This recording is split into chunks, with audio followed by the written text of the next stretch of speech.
ആത്മബന്ധുക്കൾക്ക് വിനീതമായ നമസ്കാരം. ഓരോ മനുഷ്യനും സുഖത്തിന് വേണ്ടി ഈ ലോകം മുഴുവൻ പരതിക്കൊണ്ടിരിക്കുന്നു. ലോകത്തിലെ സർവവസ്തുക്കളെ സംഭരിച്ച് അതുപോലെ സർവത്തിനും ഉടമയായാൽ പരമമായ സുഖമുണ്ടാവുമെന്ന് കരുതി അതിനായി വെമ്പൽ കൊള്ളുന്നവരാണ് എല്ലാ മനുഷ്യരും, അധികം പേരും. പക്ഷേ ലോകം മുഴുവൻ തൻ്റെ കാൽക്കീഴിലായാലും ഒരിക്കലും അന്തർശാന്തി കൈവരിക്കാൻ സാധിക്കുകയില്ല.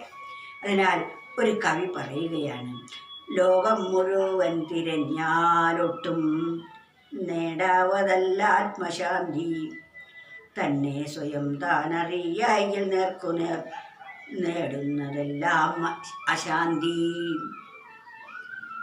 ലോകം മുഴുവൻ തിരഞ്ഞാലൊട്ടും, ഈ ലോകം മുഴുവൻ തിരഞ്ഞാലും അല്പം പോലും ആത്മശാന്തി നമുക്ക് കൈവരിക്കാൻ സാധിക്കുകയില്ല. ലോകം മുഴുവൻ തിരഞ്ഞാലൊട്ടും നേടാവതല്ല ആത്മശാന്തി. ലോകം മുഴുവൻ തിരഞ്ഞാലും നമുക്ക് ആത്മശാന്തി ലഭിക്കുകയില്ല. അല്പമായ സുഖം മാത്രമേ വസ്തുക്കളുടെ ലഭ്യതയിൽ നമുക്ക് ലഭിക്കുകയുള്ളൂ. ലോകം മുഴുവൻ തിരഞ്ഞാലൊട്ടും നേടാവതല്ല ആത്മശാന്തി, തന്നെ സ്വയം താൻ അറിയായെങ്കിൽ നേർക്കുനേർ നേടുന്നതെല്ലാം അശാന്തി.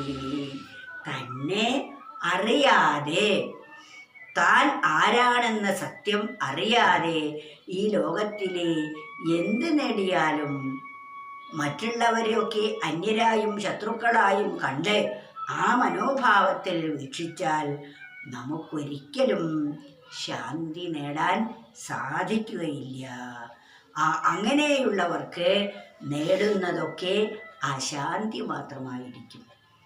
നാം നമ്മിൽ നിന്നും അന്യമായി, ശത്രുവായി നാം മറ്റൊരു വ്യക്തിയെ കാണുന്നുവെങ്കിൽ നമ്മൾ ഈ ലോകത്തിൽ നേടിവെക്കുന്നതെല്ലാം അശാന്തിയായിരിക്കും. നമ്മൾ നിരന്തരം വിചാരം ചെയ്ത് ഉറപ്പിക്കേണ്ട ഒരു സുഭാഷിത രത്നമാണ് വാസ്തവത്തിൽ ഇത് മനനം ചെയ്യേണ്ടതാണ്.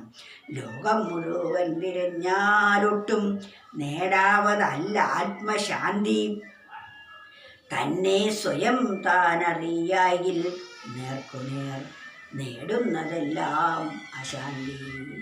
ശാന്തി നമുക്ക് ലഭിക്കണമെങ്കിൽ നമ്മൾ നമ്മെ തന്നെ അറിയണം. നമ്മൾ ആരാണെന്ന പരമസത്യം നമുക്ക് ബോധ്യമാകണം. നാം ഇന്ന് നമ്മെക്കുറിച്ച് ധരിച്ചിരിക്കുന്ന വ്യക്തിത്വം അല്ല നമുക്കുള്ളത്.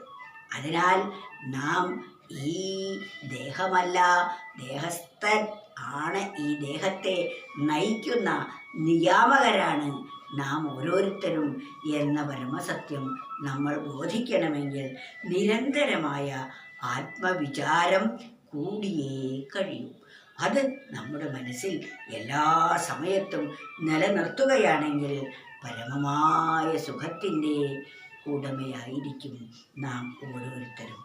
ലോകം മുഴുവൻ തിരഞ്ഞാലൊട്ടും നേടാവതല്ല ആത്മശാന്തി, തന്നെ സ്വയം താനറിയായിൽ നേർക്കുനേർ നേടുന്നതെല്ലാം അശാന്തി.